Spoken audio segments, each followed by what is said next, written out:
नमस्कार मित्रों, मैं हिंदी प्रवक्ता राजबाला आपके अपने YouTube चैनल हिंदी साहित्य समीक्षा पर स्वागत करती हूँ। आज का हमारा विषय है मुंशी प्रेमचंद। पिछला जो व्याख्यान था उसमें हमने मुंशी प्रेमचंद के जीवन के विषय में विस्तृत जानकारी प्राप्त की थी और आज के व्याख्यान में हम मुंशी प्रेमचंद के उपन्यासों के विषय में बहुत विस्तृत जानकारी प्राप्त करेंगे। जैसा कि आप जानते हैं कि मुंशी प्रेमचंद को उपन्यास सम्राट कहा जाता है। उपन्यास सम्राट कहने के पीछे क्या कारण था? जैसा मैंने पिछले व्याख्यान में भी बताया था कि मुंशी प्रेमचंद से पहले जो उपन्यास लिखे जाते थे वो कैसे थे? वो या तो मनोरंजन प्रधान उपन्यास थे या फिर उपदेश प्रधान उपन्यास थे। उसमें पाठक अपने आप से जुड़ाव महसूस नहीं करता था। यानी कि मुंशी प्रेमचंद ने पहली बार उपन्यास को और कहानियों को जन जीवन से जोड़ने का काम किया। इसी कारण से ये एक नवीन धारा को लेकर के आए, नवीन दिशा की ओर उन्होंने हिंदी गद्य साहित्य को प्रवृत्त किया। तो इनके उपन्यासों का हिंदी साहित्य में एक महत्वपूर्ण स्थान है। कोई भी हिंदी प्रेमी ऐसा नहीं होगा जिसने मुंशी प्रेमचंद के उपन्यासों और उनकी कहानियों को नहीं पढ़ा होगा, क्योंकि जब आप उनके उपन्यासों को पढ़ते हैं तो आप स्वयं उनसे जुड़ाव महसूस करते हैं, उन पात्रों से जुड़ाव महसूस करते हैं और आपको लगता है कि यार ऐसा तो मेरे जीवन में भी हो रहा है, ये तो मैं भी अनुभव कर रहा हूँ। तो यदि आपने अभी तक उनके उपन्यासों को नहीं पढ़ा है तो मुंशी प्रेमचंद के उपन्यासों को ज़रूर पढ़िएगा, क्योंकि एक चित्र सा वो आपके सामने प्रस्तुत कर देते हैं। उस समय का जो समाज था, यदि उसका आप जीवंत चित्र देखना चाहते हैं, समझना चाहते हैं तो आपको मुंशी प्रेमचंद को ज़रूर पढ़ना चाहिए। तो चलिए मुंशी प्रेमचंद के उपन्यासों की हम बात करते हैं। मुंशी प्रेमचंद ने 3 प्रकार के उपन्यास लिखे। यानी कि मुंशी प्रेमचंद के उपन्यासों को हम समझने के लिए 3 भागों में बांट सकते हैं। पहले जो थे वो थे उनके उर्दू उपन्यास।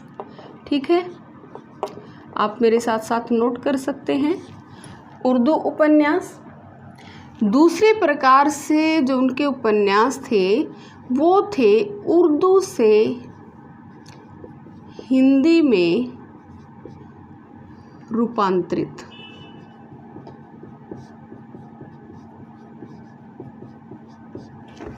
ठीक है, और तीसरे प्रकार के जो उपन्यास थे वो थे मौलिक रूप से हिंदी में लिखे गए थे। ठीक है, तो इस प्रकार से यदि हम अध्ययन करेंगे तो इनके उपन्यासों को याद रखना बहुत आसान हो जाएगा। तो सबसे पहले हम बात करते हैं कि इनके उर्दू में लिखे हुए कौन से उपन्यास थे। मुंशी प्रेमचंद ने उर्दू में अपना सबसे पहला उपन्यास लिखा असरारे माआबीद, जिसको कहा जाता है असरारे माआबीद। यानी कि मुंशी प्रेमचंद का जो उर्दू का प्रथम उपन्यास किसी को कहें तो वो कौन सा था? असरारे माआबीद।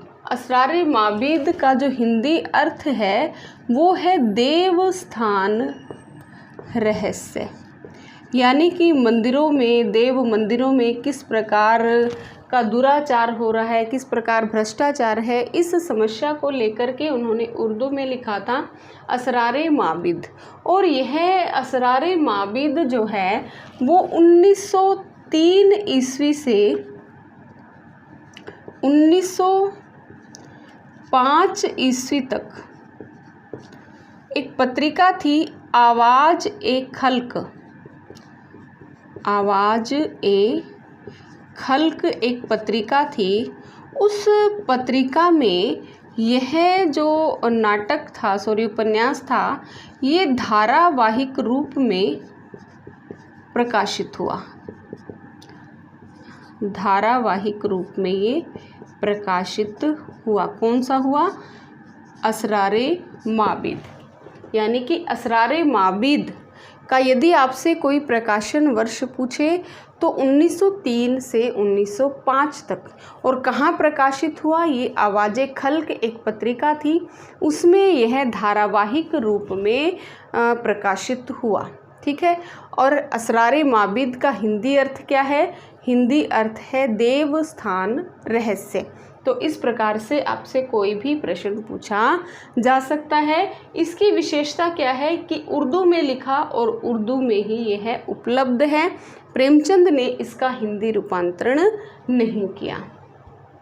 ठीक है, समझ में आ गया होगा।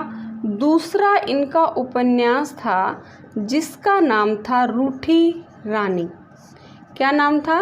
रूठी रानी, जो कब प्रकाशित हुआ था? 1907 ईस्वी में प्रकाशित हुआ था।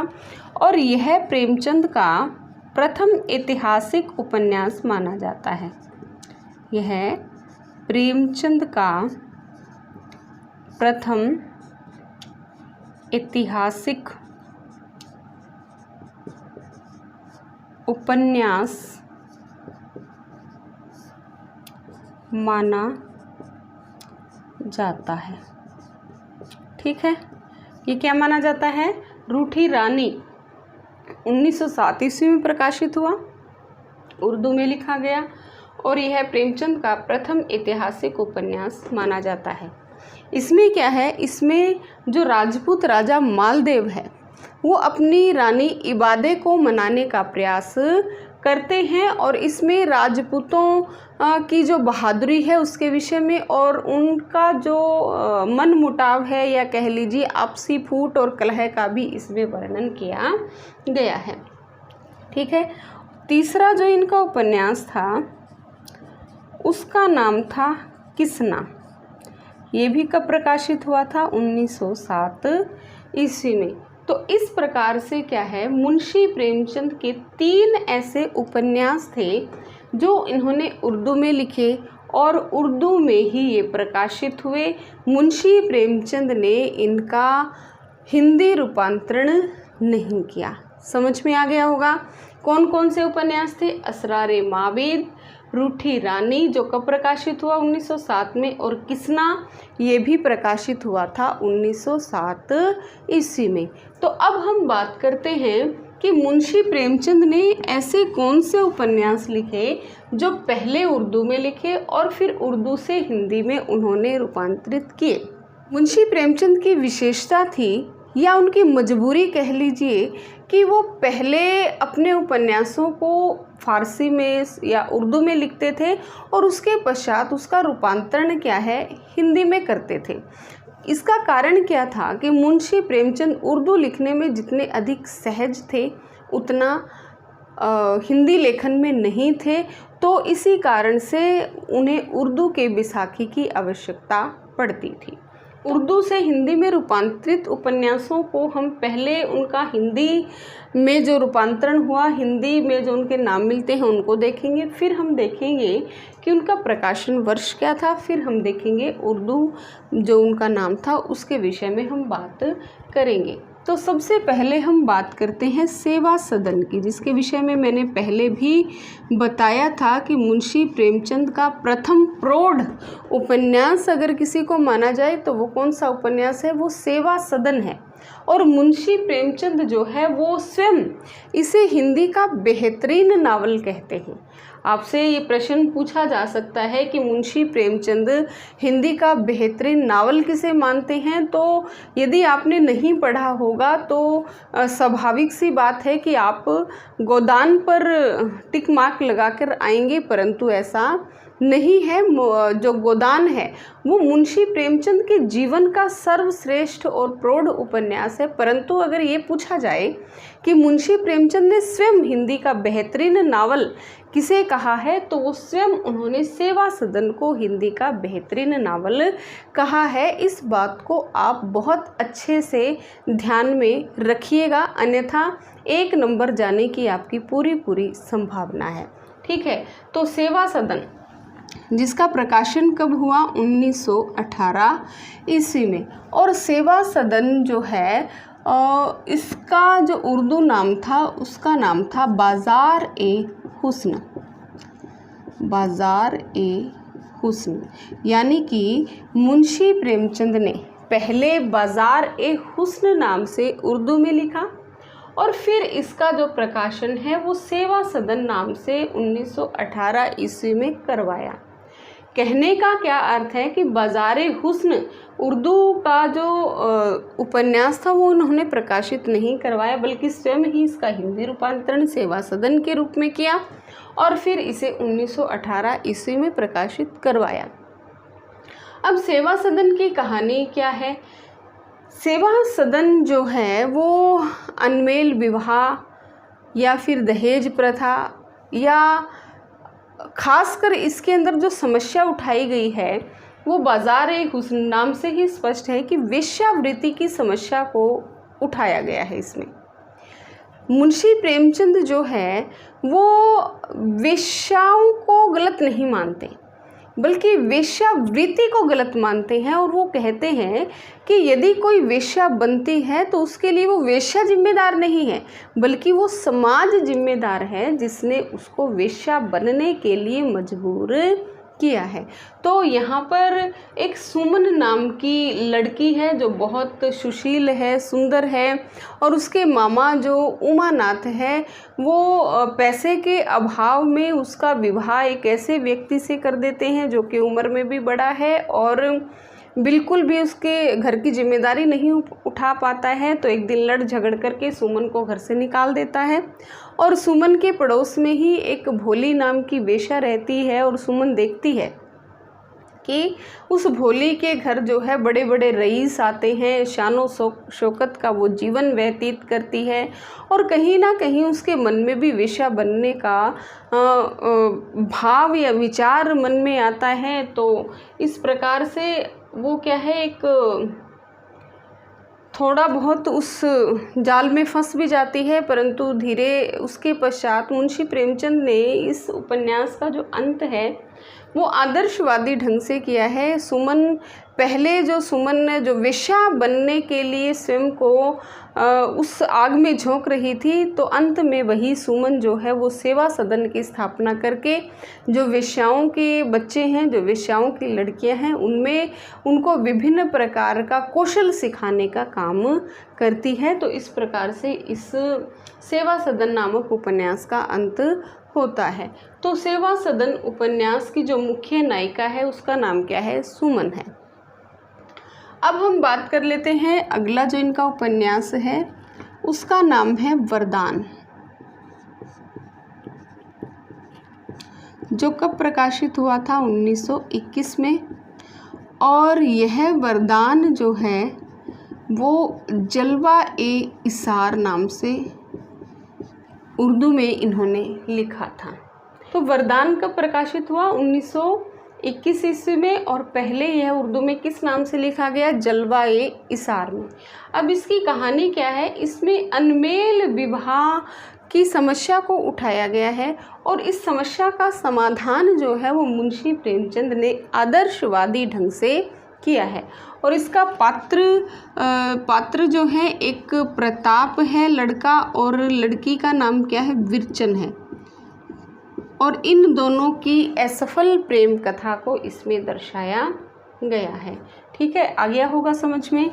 अगला हम देखते हैं वरदान के पश्चात 1922 ईस्वी में इनका एक उपन्यास प्रकाशित हुआ जिसका नाम है प्रेमाश्रय, जो कब प्रकाशित हुआ? 1922 ईस्वी में। इस उपन्यास का उर्दू नाम था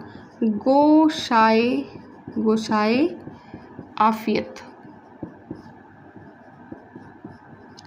इसका उर्दू नाम था गोशाए आफियत।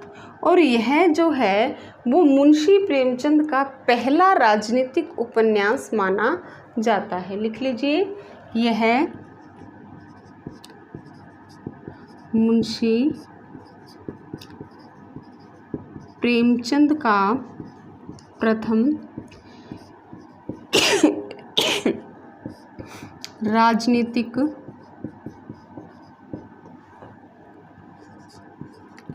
उपन्यास माना जाता है।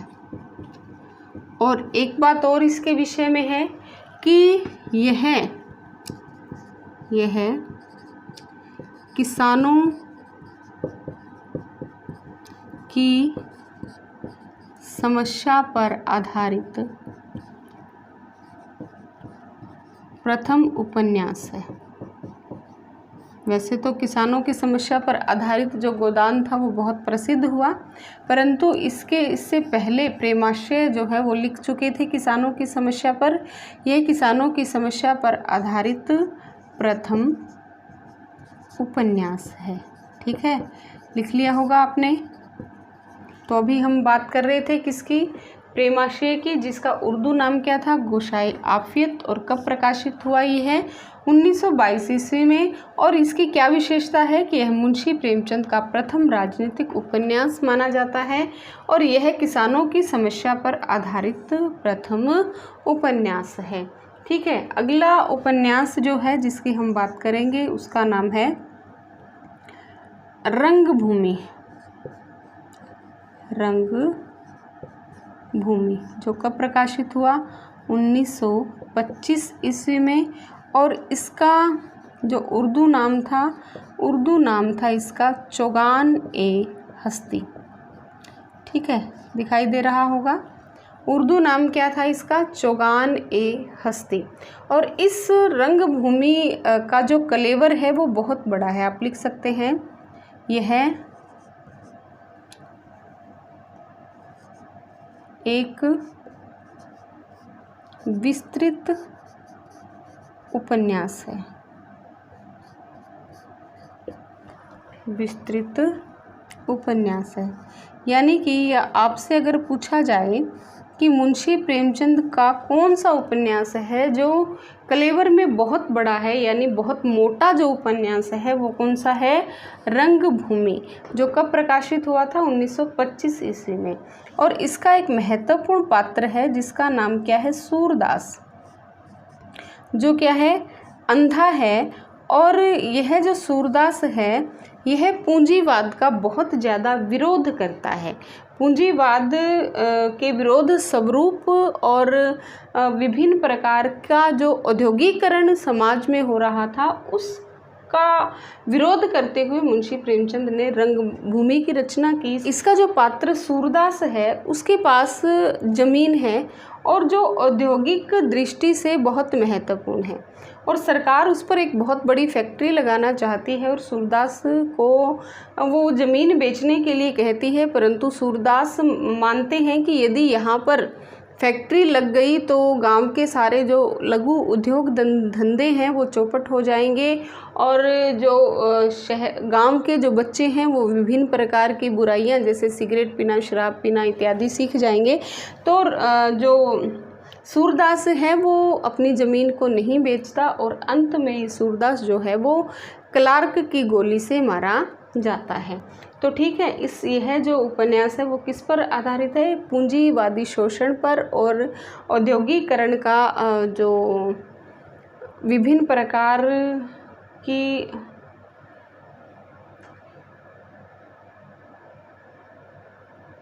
तो यह जो उपन्यास है वो किस पर आधारित है, एक तो पूंजीवाद का विरोध इसमें किया गया है और दूसरा औद्योगिकरण का विरोध इसमें किया गया है। ठीक है, ये आ गया होगा समझ में। इसको मैं मिटा रही हूँ, दोबारा देख लीजिए। सेवा सदन कब प्रकाशित हुआ, 1918 में। किस नाम से लिखा उर्दू में, बाज़ारे हुस्न। ठीक है, वरदान जो है 1921 ईस्वी में प्रकाशित हुआ। जलवा-ए इसार से इसको उर्दू में लिखा गया। प्रेमाश्रय 1922 ईस्वी में प्रकाशित हुआ। गोसाई आफियत नाम से इसको लिखा गया और यह मुंशी प्रेमचंद का प्रथम राजनीतिक उपन्यास माना जाता है। प्रथम ऐतिहासिक उपन्यास किसे माना जाता है, रूठी रानी को। और यह जो प्रेमाश्रय है वो किसानों की समस्या पर आधारित इनका प्रथम उपन्यास है। किसानों की समस्या पर आधारित अगर प्रौढ़ उपन्यास की बात करें तो वो कौन सा है, गोदान है। रंगभूमि 1925 ईस्वी में। चौगान-ए-हस्ती जो है वो इस नाम से यह प्रकाशित पहले जो है वो उर्दू में लिखा गया था। ठीक है, आ गया होगा। इसके पश्चात हम बात करते हैं मुंशी प्रेमचंद ने जो मौलिक रूप से हिंदी में जो उपन्यास लिखे उनकी बात अब होगी। तो उन्होंने मौलिक रूप से हिंदी में जो उपन्यास लिखा उसका नाम था कायाकल्प, और जो कब प्रकाशित हुआ 1926 ईस्वी में। आपसे पूछा जा सकता है कि मुंशी प्रेमचंद का मौलिक रूप से हिंदी में लिखा गया उपन्यास कौन सा है, तो वो कौन सा है, कायाकल्प। आप लिख लीजिए, मौलिक रूप से हिंदी में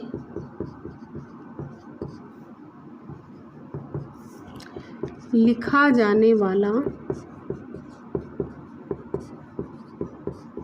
प्रथम उपन्यास। ठीक है, मौलिक रूप से, यानी कि यहाँ आकर के मुंशी प्रेमचंद जो है वो हिंदी लेखन में बहुत पारंगत हो गए थे और इन्हें अब उर्दू की बैसाखी की आवश्यकता नहीं थी। तो कायाकल्प जो है वो मूल रूप से इनका हिंदी में लिखा गया उपन्यास है। और इस उपन्यास की क्या विशेषता है कि इस उपन्यास में मुंशी प्रेमचंद जो है वो पीछे मुड़ते हुए दिखाई देते हैं। इस उपन्यास की बहुत आलोचना भी हुई हिंदी जगत में, क्योंकि जो मुंशी प्रेमचंद रूढ़िवादियों का विरोध करते हैं, पुनर्जन्म का विरोध करते हैं और विभिन्न प्रकार की बुराइयों का विरोध करते हैं, वही मुंशी प्रेमचंद कायाकल्प में रूढ़िवादिता की ओर मुड़ते हुए दिखाई देते हैं।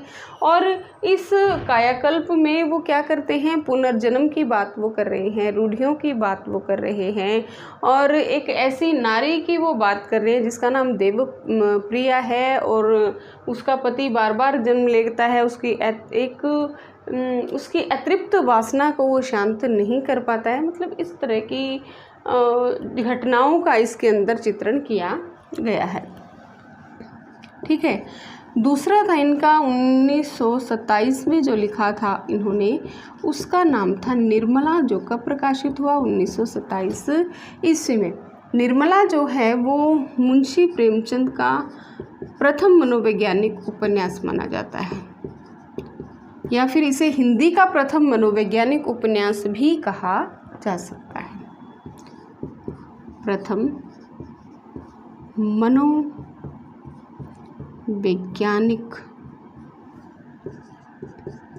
उपन्यास। ठीक है, क्या नाम है इसका, निर्मला। इसके अंदर निर्मला में क्या किया गया है, निर्मला में दहेज प्रथा की समस्या और अनमेल विवाह की समस्या को उठाया गया है। निर्मला क्या है, निर्मला एक बहुत छोटी उम्र की बहुत सुंदर और सुशील महिला है। निर्मला का जो रिश्ता है पहले तो बहुत अच्छे घर में तय होता है, परंतु निर्मला के पिता की मृत्यु हो जाती है तो उसकी माँ जो है उसे दहेज देने में असमर्थ होती है। तो जहाँ इसका पहले रिश्ता किया हुआ होता है तो वो लोग मना कर देते हैं कि दहेज के अभाव में हम लड़की को नहीं लेंगे। तो निर्मला की माँ जो है वो मजबूरी वश जो है इसका विवाह एक बहुत निर्मला के पिता की ही आयु के व्यक्ति जिसका नाम बाबू तोताराम होता है तो उससे कर देती हैं। और उसके निर्मला की उम्र के बाबू तोताराम के 3 बेटे होते हैं, सियाराम, जियाराम और मनसाराम। मनसाराम जो है वो निर्मला को मातृ दृष्टि से देखता है और निर्मला को बहुत प्रेम करता है, और निर्मला भी जो है वो मातृत्व प्रेम के कारण ही उसकी तरफ आकर्षित है। परंतु जो मुंशी तोताराम है वो निर्मला को गलत समझते हैं, अपने बेटे को भी गलत समझते हैं और उसे हॉस्टल में डाल देते हैं। परंतु जब बेटे को पता चलता है कि पिता ने उनको गलत समझ करके हॉस्टल में डाला है तो वो बहुत बीमार पड़ जाता है और अंत में वो इस मतलब घुटन के कारण वो अपने प्राण त्याग देता है। बहुत मार्मिक अंत उस मनसाराम का होता है। तो यह जो कहानी है वो अनमेल विवाह और दहेज प्रथा पर, उसकी समस्या पर और उसके क्या दुष्परिणाम होते हैं उस पर आधारित है। ठीक, हमारा एक और उपन्यास रह गया था जो उर्दू से हिंदी में रूपांतरित हुआ था जिसका नाम था प्रतिज्ञा। इसका 2 बार रूपांतरण किया था। मुंशी प्रेमचंद ने इसका रूपांतरण किया था 1929 में, और यह जो प्रतिज्ञा है यह पहले जो है वो हम खुरमा व हम सबाब, हम खुरमा व हम सबाब। हम खुरमा व हम सबाब नाम से लिखा। फिर 1907 ईस्वी में इसे प्रेमा नाम से प्रकाशित करवाया। 1907 में प्रेमा अर्थात दो सखियों का विवाह, तो इस नाम से यह पहले 1907 ईस्वी में प्रकाशित करवाया और फिर इसका पूर्ण रूप से रूपांतरण और परिष्कृत करके इसको प्रतिज्ञा नाम से फिर इन्होंने 1929 ईस्वी में प्रकाशित करवाया। ठीक है, उसके पश्चात हम देखते हैं इनका तीसरा उपन्यास जो मौलिक रूप से हिंदी में लिखा गया, वह था इनका गबन, जो कब प्रकाशित हुआ? 1931 ईस्वी में। गबन में क्या है, गबन की जो कहानी है उसमें जालपा नाम की एक लड़की है जो आभूषण से बहुत ज़्यादा प्रेम करती है और मध्यम वर्गीय जीवन के अंदर किस प्रकार बनावटीपन या दिखावे को लेकर के किस प्रकार पात्र उलझे रहते हैं, कर्ज उठाते हैं, गबन तक कर देते हैं। तो उस समस्या को मुंशी प्रेमचंद ने इस कहानी में, इस उपन्यास में उठाया हुआ है कि नारी का आभूषण प्रेम किस प्रकार परिवार को तबाह कर देता है, इस बात को इसमें उठाया गया है। क्योंकि जो जालपा है, जालपा जो है वो चंद्रहार को बहुत पसंद करती है और जब वो देखती है कि शादी में उसके चंद्रहार नहीं आया है तो वो अपने पति से बार बार कहती है कि मुझे चंद्रहार नहीं मिला, मुझे चंद्रहार नहीं मिला। उसे ये भी नहीं पता था कि जो आभूषण उसके शादी में उसको पहनाए गए हैं वो भी उसके नहीं हैं, बल्कि वो भी पड़ोसी से मांगे हुए हैं। तो अब नई बहू को ये तो कहा नहीं जा सकता था कि गहने दो, ये जिससे हमने लिए थे उसके वापस करने हैं। तो जो रमानाथ है उसको कहा जाता है कि तुम चोरी से उसके गहने चुरा लो और हम कह देंगे कि गहने चोरी हो गए। और जो जालपा थी वो आभूषणों से इतना ज़्यादा प्रेम करती थी, जैसे उसे पता चला कि उसके गहने चोरी हो गए हैं तो वो बहुत ज़्यादा बीमार पड़ गई और रमानाथ उससे बहुत प्रेम करता था। तो रमानाथ ने उसके नए गहने बनवाने के लिए जिस ऑफिस में वो काम करता था उस ऑफिस में गबन कर दिया, यानी कि जो पैसे उसे जमा करवाने चाहिए थे वो सुनार को जाकर के दे आया और उस गबन के कारण फिर वो मारा मारा फिरता है, पुलिस से भागा फिरता है, डरता फिरता है। यानी कि इसमें ये दर्शाया गया है कि एक नारी का आभूषण प्रेम किस प्रकार परिवार को तबाह कर देता है।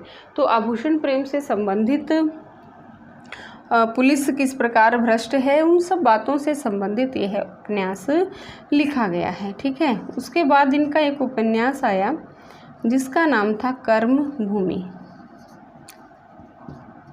कहीं इसका प्रकाशन 1932 है और कहीं इनका प्रकाशन 1933 है। आप दोनों ही याद कर लीजिए क्योंकि पेपर में या तो 1932 आएगा या फिर 1933 आएगा। तो कर्म भूमि का प्रकाशन हुआ 1932 या 33 ईस्वी में। और कर्म भूमि में क्या है, इसमें अछूतो उधार की समस्या को उठाया गया है। अछूतो उधार की समस्या को इसमें उठाया गया है। स्वतंत्रता आंदोलन के दौरान किस प्रकार मतलब राष्ट्रीयता की भावना, अछूतो उधार की समस्या, मंदिरों में प्रवेश की समस्या, इन सब समस्याओं को इसमें उठाया गया है। ठीक है, अगला जो इनका उपन्यास था जो बहुत प्रसिद्ध हुआ, मुंशी प्रेमचंद के जीवन का अंतिम उपन्यास भी हम इसे कहते हैं और इसका प्रकाशन हुआ 1936 ईस्वी में, गोदान। और गोदान को क्या कहा जाता है, कृष्ण जीवन की महागाथा इसको कहा जाता है। क्योंकि मुंशी प्रेमचंद ने गोदान में किसान की समस्या को इतना बारीकी से उठाया है कि आप जब उसको पढ़ेंगे तो आपकी आंखों में से आंसू तक निकल जाएंगे। इस प्रकार गोदान का जो पात्र हैं वो धनिया है, होरी है, मालती है, गोबर है, झुनिया है। तो उन सब पात्रों के माध्यम से इस पूरी कहानी को, पूरे घटनाक्रम को उकेरा गया है और अंत में जो होरी है उसकी मृत्यु हो जाती है और जो धनिया के पास कुछ पैसे होते हैं वो गोदान उनसे कर देती है। तो इस प्रकार की रूढ़िवादिता समाज में है और किस प्रकार जो जमींदार लोग हैं वो किस प्रकार किसानों का शोषण कर रहे हैं, इन सब समस्याओं को इसमें अंकित किया गया है, बहुत बारीकी से किया गया है। तो गोदान के विषय में बहुत से विद्वानों के महत्वपूर्ण कथन हैं जो कई बार पेपर में पूछ लिए जाते हैं, तो उनके विषय में भी हम जानकारी प्राप्त करेंगे। तो ठीक है, एक बार दोबारा से देख लीजिए। उर्दू उपन्यास कौन से थे इनके? असरारे माबिद, और जिसे हिंदी में क्या कहा जाता है? देवस्थान रहस्य, जो कब प्रकाशित हुआ? 1903 से 1905 ईस्वी तक आवाज़े खल्क में धारावाहिक रूप में यह प्रकाशित हुआ। दूसरा उर्दू उपन्यास था रूठी रानी, कब प्रकाशित हुआ? 1907 ईस्वी में, और यह प्रेमचंद का प्रथम ऐतिहासिक उपन्यास माना जाता है। और तीसरा कौन सा था? किसना। इनकी क्या विशेषता थी? कि उर्दू में लिखे और उर्दू में ही रहे। उर्दू से हिंदी में रूपांतरित, कुछ पहले हमने पढ़ा, यहाँ पर लिखा हुआ था सेवा सदन, जो कब प्रकाशित हुआ था? 1918 ईस्वी में, और मुंशी प्रेमचंद स्वयं इसे हिंदी का बेहतरीन उपन्यास मानते हैं और मुंशी प्रेमचंद जी के जीवन का प्रथम प्रौढ़ उपन्यास माना जाता है, क्योंकि कल मैंने आपको बताया था कि सेवा सदन के प्रकाशन से ही प्रेमचंद युग की शुरुआत मानी जाती है। उसके बाद सेवा सदन के पश्चात आया प्रेमाश्रय, जो किसान की समस्या पर आधारित है। गोसाई आफियत नाम से पहले उर्दू में लिखा गया। 1922 में प्रेमाश्रय नाम से यह प्रकाशित करवाया गया और यह मुंशी प्रेमचंद का प्रथम राजनीतिक उपन्यास माना जाता है और यह किसानों की समस्या पर आधारित प्रथम उपन्यास है। उसके बाद आया रंगभूमि, जो 1925 में चौगाने हस्ती नाम से पहले इसको उर्दू में लिखा गया। 1925 ईस्वी में फिर इसे रंगभूमि नाम से प्रकाशित करवाया गया और इसका क्लेवर जो है वो बहुत विस्तृत है। अगर आपसे पूछा जाए कि मुंशी प्रेमचंद के लिखे गए उपन्यासों में कौन सा ऐसा उपन्यास है जो बहुत विस्तृत है, जो बहुत बड़ा है, तो वो कौन सा है? रंगभूमि है, जिसका पात्र कौन है? मुख्य सूरदास है और ये पूंजीपति या औद्योगिकरण की समस्या पर आधारित है। और उसके पश्चात इनका एक उपन्यास आया प्रतिज्ञा, जो 2 बार प्रकाशित हुआ। पहले प्रेमा नाम से 1907 ईस्वी में प्रकाशित हो चुका था और फिर इसी का रूपांतरण 1929 में प्रतिज्ञा नाम से किया। ठीक है, ये भी पूछा जा सकता है, बहुत इंपॉर्टेंट है। उसके पश्चात मौलिक रूप से हिंदी में लिखे गए कायाकल्प, ये बहुत बार पूछ लिया जाता है कि मौलिक रूप से हिंदी में लिखा जाने वाला प्रथम उपन्यास कौन सा है, तो वो कायाकल्प है। जैसा कि मैंने आपको बताया कि मुंशी प्रेमचंद ने इस उपन्यास को लिखा, परंतु इस उपन्यास के कारण इन्हें आलोचना का भी बहुत शिकार होना पड़ा, क्योंकि इसमें मुंशी प्रेमचंद पीछे मुड़ते हुए दिखाई देते हैं। ठीक है, निर्मला 1927 ईस्वी में, और यह मुंशी प्रेमचंद का प्रथम मनोवैज्ञानिक उपन्यास भी माना जाता है और इसमें अनमेल विवाह पर ये उपन्यास आधारित है। गबन 1931 ईस्वी में प्रकाशित हुआ, ये आभूषण प्रेम पर आधारित है। कर्मभूमि 1932 या 1933, दोनों में से कोई भी आपसे ऑप्शन में पूछ सकता है, तो यह अछूतो उद्धार और स्वतंत्रता की जो राष्ट्रीयता की भावना है उसको उजागर इसमें किया गया है। गोदान का प्रकाशन हुआ 1936 ईस्वी में। मुंशी प्रेमचंद के जीवन का अंतिम उपन्यास इसे माना जाता है और मुंशी प्रेमचंद के जीवन का सबसे प्रौढ़ उपन्यास अगर किसी को माना जाए तो वो कौन सा माना जाता है? गोदान को माना जाता है। आपसे ये भी पूछा जा सकता है कि मुंशी प्रेमचंद के जीवन का अंतिम उपन्यास कौन सा था, तो वो कौन सा था? गोदान था, जिसका प्रकाशन कब हुआ? 1936 ईस्वी में, क्योंकि 1936 ईस्वी में ही मुंशी प्रेमचंद की मृत्यु भी हो जाती है। ठीक है, मुंशी प्रेमचंद भी पेचिश का शिकार थे, तो बहुत लंबे समय तक ये इस दुनिया में नहीं रह पाए और बहुत जल्द इस दुनिया को अलविदा कह करके ये चले गए थे। तो ये थे मुंशी प्रेमचंद के सभी उपन्यास। ठीक है, अगर इनकी संख्या की हम बात करें तो इनकी संख्या कितनी हुई? कुल 1, 2, 3, सेवा सदन 4, 5, 6, 7, 8, 9, 10 11 और 12। तो अगर आपसे पूछा जाए कि मुंशी प्रेमचंद ने अपने जीवन में कितने उपन्यास लिखे, तो उन्होंने अपने जीवन में मौलिक रूप से जो उपन्यास लिखे उनकी संख्या 12 थी। कुछ अनुदित उपन्यास भी थे जिनकी बात हम अगले व्याख्यान में करेंगे।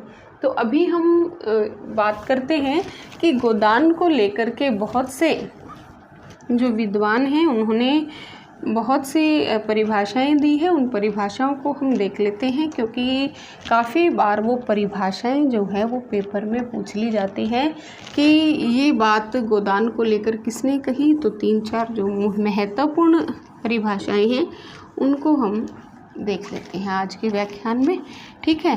तो और जो भी मैं आपको लिखवा रही हूँ या तो उसका स्क्रीनशॉट ले लीजिए या फिर नोटबुक पर साथ साथ नोट करते जाइए ताकि आपका समय बच सके, ठीक है। तो डॉक्टर नगेंद्र की पहले बात करते हैं। डॉक्टर नगेंद्र ने क्या कहा है कि गोदान कृष्ण जीवन का करुण क्रंदन है। गोदान क्या है? कृष्ण जीवन का करुण क्रंदन है। किसने कहा? डॉक्टर नगेंद्र ने, ठीक है। डॉक्टर नामवर सिंह क्या कहते हैं? डॉक्टर नामवर सिंह कहते हैं कि गोदान कृष्ण जीवन की गाथा होने के साथ साथ कृष्ण जीवन की गाथा होने के साथ साथ पूंजीवाद और सामंती व्यवस्था पर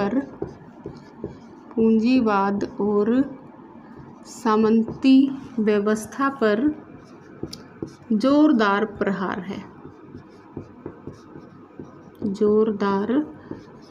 है, ठीक है। उसके बाद आते हैं डॉक्टर शिव कुमार शर्मा।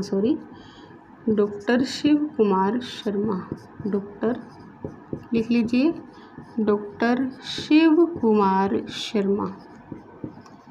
डॉक्टर शिव कुमार शर्मा क्या कहते हैं? डॉक्टर शिव कुमार शर्मा कहते हैं गोदान प्रगतिवाद का प्रथम आविष्कार है। गोदान प्रगतिवाद का प्रथम आविष्कार है, ठीक है। तो ये कौन कहता है?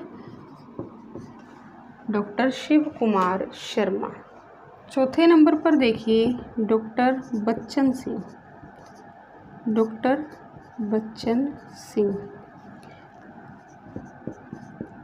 बच्चन सिंह कहते हैं कि गोदान केवल एक उपन्यास ही नहीं। कौन कहता है ये? डॉक्टर बच्चन सिंह, कि गोदान केवल एक उपन्यास ही नहीं बल्कि उत्तरी भारत के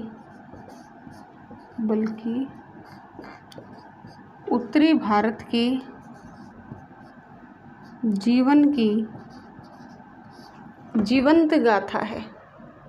उत्तरी भारत के जन जीवन की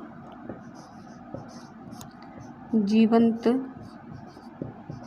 गाथा है, ठीक है। किसने कहा? डॉक्टर बच्चन ने।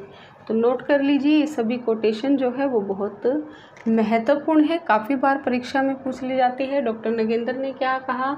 गोदान कृष्ण जीवन का करुण क्रंदन है।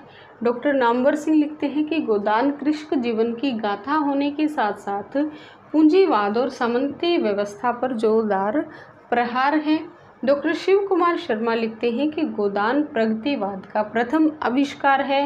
डॉक्टर, अब आपसे पूछा जा सकता है कि गोदान को प्रगतिवाद का प्रथम आविष्कार किसने कहा, तो वो कहा डॉक्टर शिव कुमार शर्मा ने।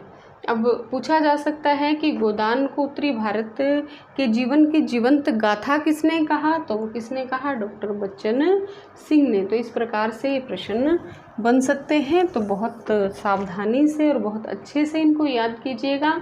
और आज के लिए केवल इतना ही। मेरा जो अगला व्याख्यान होगा उसमें हम कहानियों के विषय में बहुत विस्तृत जानकारी प्राप्त करेंगे। हम बात करेंगे कि मुंशी प्रेमचंद ने अपने जीवन में कौन सी कहानियाँ लिखी, पहली कहानी उनकी कौन सी थी, किस विद्वान के अनुसार उनकी पहली कहानी कौन सी मानी जाती है, मानसरोवर के 8 भागों में जो उनकी संकलित कहानियाँ थी उनका भी हम अध्ययन करेंगे कि किस भाग में कौन सी कहानी संकलित की गई है, क्योंकि यहाँ से भी कई बार प्रश्न बन जाता है। तो बहुत विस्तृत जानकारी हम अगले व्याख्यान में कहानियों के विषय में प्राप्त करेंगे। तब तक मेरे चैनल के साथ बने रहिएगा और हाँ, लाइक, शेयर और सब्सक्राइब ज़रूर कीजिएगा। यदि आप बहुत विस्तृत जानकारी हासिल करना चाहते हैं, बहुत अच्छे से पढ़ाई करना चाहते हैं, तो मेरे साथ जुड़े रहिएगा और ज़्यादा से ज़्यादा शेयर करके प्रोत्साहन भी प्रदान कीजिएगा। धन्यवाद, शुक्रिया।